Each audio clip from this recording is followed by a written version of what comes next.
I am calling in from Guadalajara, Mexico right now. This is where we're Cool. doing our manufacturing for Instafloss. So Oh, Does it have a tequila awesome. flavor? That's all we're wondering now. No, sorry. it permeates the air. Okay. All right. Fair.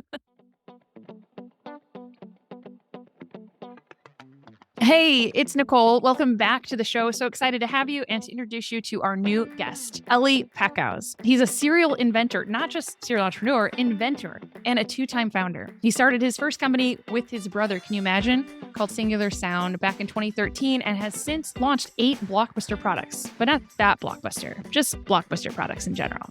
He's worked with a couple doctors. I'm going to let him share a little bit more about that, whether it's engineering or dental science. They have created a device that automatically flosses your teeth in only 10 seconds. I'm so excited to hear more, and I can't wait to hear when we can get it into our hands, or rather our mouth.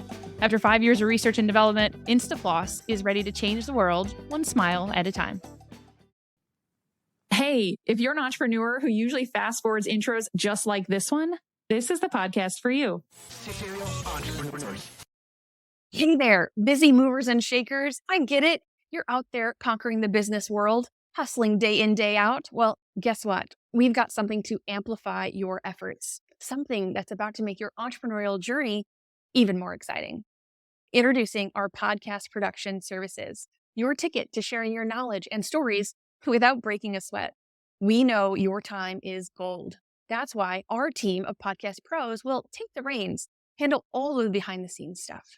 From brainstorming fun topics, introducing you to incredible guests, polishing up those episodes, repurposing your content so you can share among lots of platforms. We're here to turn your ideas into a podcast that's as easygoing as your favorite chat over coffee. Imagine establishing your expertise and your authority, making connections all across the globe in just minutes a month. And the fun doesn't end there.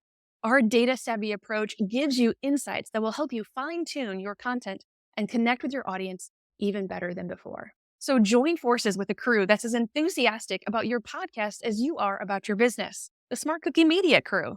Let your voice resonate, your stories inspire, and your ideas spread like wildfire. Level up your personal brand through the magic of podcasting, whether you choose audio only or video too. Are you ready to dive into podcasting? Your journey to share your knowledge starts right here, because it's your voice, your podcast, with our expertise. Smart Cookie Media, turning your stories into conversations. Eli, welcome to the show. Thank you. Thank you for having me. Welcome. Welcome. Welcome. I'm excited. I want to start the show the way we do with every single guest. How would you finish this sentence? You know you're an entrepreneur when?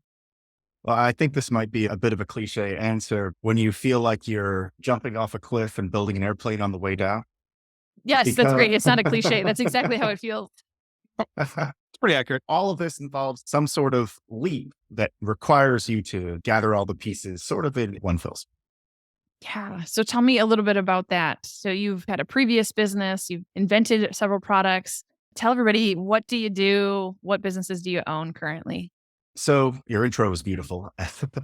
So my first business, I started with my brother. It was Singular Sound. We made music tech products. And we like to say we gave musicians superpowers. We thought of things that musicians couldn't do before with their current tools. And we invented devices for them to be able to take their sound into areas that they could not have done before. Super niche. The thing about something that's super niche is that also tends to be a super passionate part of the market. So you might find something that is only, suitable for a few weirdos. But if there's enough weirdos, who are passionate about it, it might be a viable business. If you got a million weirdos, yeah, you got a business. Yes. Exactly. So we came up with multiple products with like a 10-year journey. But about 5 years ago, I had the concept for a device that can floss all of your teeth at once, because it was something that I really wanted and everyone I talked to, they really wanted. I was like, there has to be a way to do it. And so I started buying periodontal textbooks. I started reading everything. And it was like, okay, I have a conception of how this might work. But I would say my core competency is in taking products that you can conceive of and then thinking of the mechanisms for it and then thinking of, okay, well, this is how we can manufacture it in a way that's actually within a price point that we can market and then getting it out in marketing. But the two areas that my core competency avoids perhaps entirely is the medical science and the very specific niche fluid dynamics engineering that we needed to achieve the 10-second automatic floss. So it was super crucial that I partnered. Dr. Ralf Raud is my co-founder, and he has taken the niche engineering, and Dr. Anna Mascarenhas is our advisor. She's the chair of the American Dental Association Council of Scientific Affairs. And so all the testing we've done has been under her guidance. My area is just trying to build that airplane. I've got my left wing and my right wing making sure that we're going to do something right. I'm like, okay, we got to get these parts. We got to get the money. We got to, put it all together and actually land this thing in our product launch. Mm-hmm. And friends, if you are listening on the audio version, definitely hop over to YouTube and check out this guy's smile, because I'm going to guess, I feel like maybe was there some dentistry in your background somewhere? Maybe somebody was a dentist or told you the importance of flossing and keeping that smile perfect, because it's pretty dang perfect. Well, I credit to the mantra that I live by to my father, which is you only have to floss the ones you want to keep. Yes. I love it. I love it. Cool. So what's your story? Speaking of dad, what led you to entrepreneurship? Was there a specific moment or event or experience, something that even happened maybe as a kiddo that gave you the confidence to do this as your life's work? I would say confidence is overrated. I would say that you have to be willing to accept that you may not succeed, because there's far more that you don't know than you know, and acting like you think you know it is probably going to lead a much larger room for error than just being like, I have no idea, but I shall boldly venture forth and partner with those who do. Read stuff, because if you are confident that you know what you're doing, you're probably not going to have the humility to actually read about your gaps. Oh, so I view it as like betting on yourself. I may not know everything, but I'm confident I'm going to figure it out. I'm confident that I will stick to it. That doesn't mean I have to know everything. By no means. True. I'm a marketer. We don't have to know. We just have to test. So, Ellie, I've met a lot of great inventors, and I've met some not so great inventors, we'll say. And something that I've heard over and over and over again is for every grand slam, there's been a lot of swings and misses. I came up with the idea. I started messing around with the prototype. I actually realized that there was no market, or how I was executing it was not going to be achievable. You couldn't get it produced at the right price. There's so many different factors. Has there been anything, maybe some swings and misses that, you were like, oh, this would be a great idea. And you're like, not so much. Can you share about anything like that? Yeah, absolutely. I would say for every product that we actually came out with, there's a lot that we tinkered with and had to dump. We were actually attempting to do AI music well before this whole boom, but it never got to where we thought it needed to be at the time. So that was a boondoggle of something that we put a lot of money into. There were certain apps that ended up being impossible because certain API permissions wouldn't let us do it. Like our app depended on Google, and we got to a certain point in development that we hit up a wall and our API can't actually access this. So our whole thing just needs to be put on the shelf indefinitely, and Google never updates that stuff. So it really is forever. You mean the word please didn't work with Google? Can we please access all your information? Hey, Matt, that is a good anniversary gift idea. Using the word please more often? Yes. Yes. Yes. And custom love song. One of my clients sent it to her husband for like their anniversary or something. Very cute. Very, very sweet. Yeah, little AI took their story and then made it into music form. Anyway, I'm just saying, maybe now, Ellie, it's starting to find its way to everybody. I would also say that it's not just that you have bad ideas or different products, but you may have to divert. So for example, with the Instafloss, the very first concept I had was a mouth guard that goes into your mouth and has all sorts of holes, and you use water jets and flosses that way. But there were two issues with that. One was that we would only floss between the teeth, because one of the advantages of using a water jet to floss is we can get 360 degrees around the teeth underneath the gum line. That's one of the reasons it's more effective than string. So we would not get the full benefit. And the second thing is, in order to do this effectively, we would have to create a custom mouth guard for each individual, and the product would have to be $900. So it'd be crazy more expensive for fewer results. And that didn't seem like a trade-off I wanted to make, because if you didn't care about the results, you could floss in 0 seconds by not flossing. So we had to go back to the drawing board. And that's eventually where we came up with the H-shaped manifold design that Instafloss has. Okay, so since you opened the door, talk to us about this H-shape situation. It's very easy. I can show you. Oh, yeah. So water flossing has been around for 60 years. And there's a lot of science that shows us that water jets can get deeper underneath the gum line. They can remove more plaque because water molecules are smaller than string molecules. So you could get a much better result. And this is a traditional one jet water flosser. And for those who are not watching the video, all you see is essentially a piece of plastic with one little nozzle at the end. And you have to trace your teeth in between each tooth and the arch of your gum line. So you have to go each tooth like that. You have to do it on the other side. You have to trace the whole inside and outside of top and bottom teeth. And the jet's most effective at 90 degrees. So this is quite a multi-minute process. People rarely hold the jet at 90 degrees for the best results, and they tend to skip areas when they are in a rush. So this device takes the number one complaint of flossing, which is that flossing takes too long, and makes it even worse. So it's more effective if you take the number one complaint and make it worse and actually do it properly, which we have lots of studies showing that almost nobody ever does. So our device is kind of like, imagine if you were to take one slice of a mouth guard. So instead of the whole mouth guard fitting over your mouth, you were to take just one U from one section of it at the top and one U from the section at the bottom, and then it can rotate. And so this way, by just taking one section of the mouth guard, by moving it from one side of your teeth to the other, it's like you have a full mouth guard without needing to make the whole mouth guard. And the jets can actually move, which means we get 100% coverage instead of just going like between each tooth. You can actually clean underneath. I'll demonstrate for the video audience. Yeah. Put it in like this. I see. And then it comes out. And this obviously is attached to the machine. I didn't actually run it because there would be water. You want to expel that into your sink. But that way you can get a full water floss with the jets at perfectly 90 degrees, not missing any areas in just 10 seconds. Wow. Wow. How important was the 10 seconds? So the 10 seconds are incidental. I wasn't aiming precisely for 10 seconds. I was like, how can we make this faster? The math just worked out to 10 seconds. We saved a bit of time with you not needing to trace, but make sure that each section has the proper amount of fluid. So one of the questions that I knew you could probably answer today for us is a bit about customer journey and user experience. How did you prioritize that as you started to set out on your work?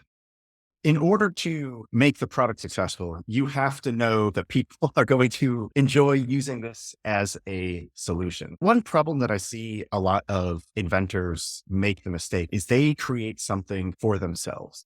And I think that is a great place to start, but it's not often the best place to go to market. So you may overbuild it, you may underbuild it, when really your sweet spot launch is somewhere in the middle. So for Instafloss, we started doing a little campaign where we got the Instafloss insiders. Back then it was an email update blog, and we would ask them about a whole range of questions when it came to development, because there are a lot of things that we could have built into the Instafloss or could have removed from the Instafloss, depending on how important it was. Would people rather it be cheaper, or would people rather it chime and do some music to let you know when your floss is up? Is that important to you? I mean, it doesn't affect the floss, but maybe your user experience, you really like this. Some people, they really wanted an app that connects via Bluetooth and shows you which areas you flossed, or gives you like a counter and gives you a good job when you floss 30 days in a row. Now we need a whole software team. So how important is that? Or they wouldn't buy the thing. Is there something you thought would have either been included or something you omitted, for that matter, from the original prototypes? Yeah. So we called it the door. So you have a handle and the handle has a tube. Right. That's where the water comes from. And the initial thought was, oh, this would look really sleek. After you put it away, you had a door to cover up the tube. It looks tubeless while you're not using it, and it just seems more sleek. I thought it looked really nice. I thought it was super cool. It would have added a few dollars production, which of course any dollars you add to production costs add in triplicate to the final cost. The users were like, oh, no, I don't want to pay for that. I don't care. Like, it looks fine without that. So I was going to spend money just on my own aesthetic preference when it's not an aesthetic preference that matches up with everybody else. Is it something that is universal that will work on additional manufacturers, or is it your own pressurized pump system? So I wish, because that would be so much simpler. We would have to do a lot less engineering, and it would be so much cheaper. And we could just say hey, here's a little off-market upgrade that you could add to your device. And we would just piggyback off of everything. But the number one reason is we use 12 jets in order to floss all your teeth that fast. And other devices on the market are built for one jet. Obviously, great name for it, by the way, Instafloss. I think a lot of people come up with good ideas, but as I've said to many people, it's like McDonald's. You got to be able to own the ground you build on. If you don't own that ground you're building on, it becomes quite a potential problem for you in the future. Has that been a challenge for you guys as you have explored this, or has it been scaling and testing the market and figuring out what works best? So sort of, yes, except in reverse order to your Okay. question. All right. We've spent almost $4 million on this process. I would not have done that if we did not get the patents. The very first thing you ought to do if you have an idea, go to Amazon and other things to see if it's out there. If you can't find it in any stores being sold, someone might own the patents or they might have filed it. So then I would go to Google Patents and I would do a search just yourself to save you money. And if there's nothing there that seems related, then the very first thing I would do before you start this venture is call an IP lawyer, because you want that done before you start. You don't want to quit your day job and then someone else owns those patents. Once you have an IP attorney, that person is going to be an integral part of your team until you exit and perhaps beyond. Ellie, I'm not going to lie. I set you up for that one. I really did. was Nicole like- always has these great marketers on with these great ideas, but she gets to set them all up. And I'm like, oh, this is one for me now. I get to set this one up for me, folks. So just If you're not watching, Matt is beaming. Like if Yes, he could have exactly. applauded, Like, ovation. uh, Yeah, this is why I travel with my attorney wherever Exactly. wherever I go in business. can I do this? Can I do this? Can I do this? Look at my terms and conditions again. Okay, and then again. Yeah. Yeah. So I recently met an inventor, and what was interesting to me though, and I don't mean to throw anyone under the bus, but they aren't the only one. This is just a recent one that comes to mind, is I asked, how did you validate the product? Now, you mentioned that you had an email, newsletter, blog to some Instafloss insiders. As a marketer, I'm interested in the data set. You said it like right away. I wrote it down. I was like, yep, he said it. Data point. So I'm going to ask you the same question because I asked them that question and you know what? It was not my favorite answer. It really, really wasn't. And so tell me, how are you validating? Because the things that I love to do, or episode, we can link it below, launch in 5. Yes, he and I did nerd out on how to launch and what data points to look at. But would you share with us a little bit about the validation process to know that the market is there for the thing? I want to get it done in 10 seconds. My hygienist herself says she flosses while she's driving. And I'm always like, is that safe? Because like, you're very good and very thorough, but should you be? She's like, Well, no, I use the is small she things, using so the mirror? No. She's- No. oh my gosh. No. Yeah, she's driving backwards actually the entire time. So to answer your question of how do you validate the market, we are creating a water flossing device that does exactly what other water flossers do, just faster with better results. I like to think that if we can do it faster, we can expand the market. We can convince anybody on planet Earth who doesn't floss to floss. And if you view it that way, oh, we're going to be trillionaires because this is how many teeth there are. This is how many people could buy it. That's not an actual indication of how many people will buy it. Could is very different from will. Mm-hmm. Well, actually, these numbers are fairly public because a lot of these companies are publicly traded and therefore their data exists. And we know that Philips sells this many million units and Oral-B sells this many and Church & Dwight and so on. And you add it all up and you see how much is being spent annually on these water flossing devices. So would it be reasonable that if we had the same device that made the number one complaint about flossing better, could we just get a slice of that? Would that be worth it? If we just got 0.5% of the water flossers that are currently sold? And the answer is yes, this is definitely worth our time. Great. Great. The decision to utilize Mexico in production, was there any benefit to protection of the IP in doing so there as opposed to Asian markets? Our reason to manufacture in Mexico had to do with 3 reasons. So number one, it was actually the same price as China. Chinese labor has been getting a lot more expensive. The second reason is that it's actually way closer to the United States. This saves us time and money in a number of ways. So if you're going to ship thousands of units economically from China, you probably want to use a boat, and a boat can take at least a month. And if it's locked up in their ports, perhaps another month. Yep. And perhaps worse, as we've seen a few bottlenecks have caused in the past. And what this does is not only does it give you a longer period of time where you may be out of stock and out of inventory, and then you're not making money, you're losing customers, but also if you're financing your production runs, that's an extra 2 months of interest that you have to pay for. Whereas in Mexico, we could go down there with a truck if we need and haul it out ourselves. And the third reason, the US-China relations have not been so great. So given the fact that it was closer and the same price, there just didn't seem to be a reason to take the risk. And my Spanish is better than my Chinese. There you go. There was the real answer. I was going to ask. Yeah. Yes. Okay. What is one of the key lessons you've learned as an entrepreneur? Maybe it's a mantra you find yourself saying again and again. hire for the work you need, not for the position you want. Good answer. Wow. How would you define your entrepreneurial success? I think success would be that I can come out with products as quickly as I can think of them because I have a giant backlog in my journal. Nice. So tell us, where do you want us to visit or go to learn more about Instafloss and maybe purchase? If you have teeth and you want to keep them, then I would suggest going to Instafloss.com. You can see how we've accomplished what we've talked about here and how we're able to get those results. Right now, we're delivering to our backers and our pre-orders. Once those are all delivered, then we will be able to have inventory to sell to new customers. Thanks, you. Ellie. Hey, it's Nicole, and that's the end of the interview. But stick around. This is the part where Matt and I break it all down and give you our favorite takeaways. Listen in. Hey, Matt, we just got done talking with Eli Packouz. You sure about that? Was his name Ellie?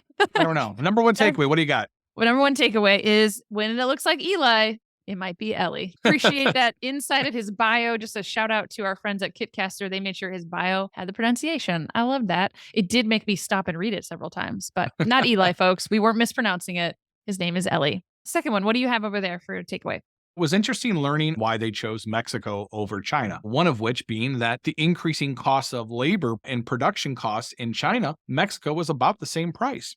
I thought that was fascinating. Even just the logical approach with respect to getting the goods from point A to point B. If you know you're going to try to sell this in the US, why get it stuck in a boat in a port? Why have to deal with import, export? I mean, you have a lot of easier avenues by putting something on a truck and shipping it across, the country lines. And then from a financial perspective, the cost of money, the fact that they understood what the juice is, so to speak, on their money and their cost of money to be able to make sure you can get product into the hands of consumers and sell that product and know you're either paying back loans or not spending the amount of money you are in interest for an additional couple months.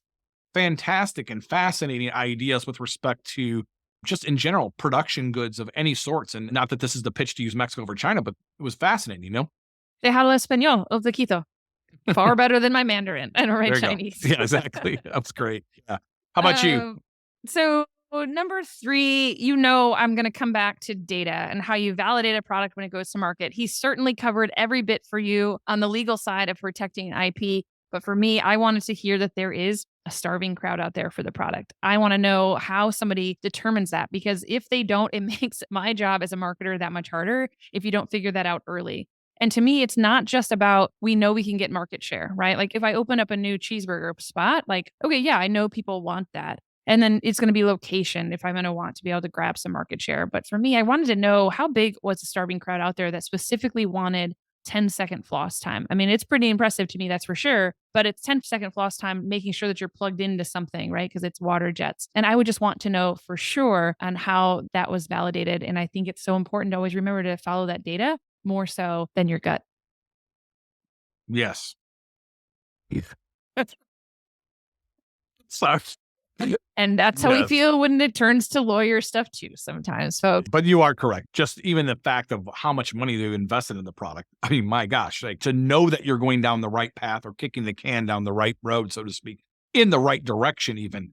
Critical. And the only way you do that is by doing that testing as far as getting the data that you ever presently talk about all the time and make sure that it's at the top of our minds all the times, I mean, I try because it's out there. It's so easily accessible in whatever market, whatever industry that you possibly want to target. And that, asking your friends, your family, people who know you, or maybe gave you money to invest in something that you're working on, they're not reliable sources of data. They are already biased and they're skewed. Like if they gave you money, they're biased because they have investment in it. If they just know you and they have a bias towards you, there are so many other places you can go test actual data of humans you don't know and just to see how they react out in the wild. It's so powerful. And yeah, I'm always going to beat that drum.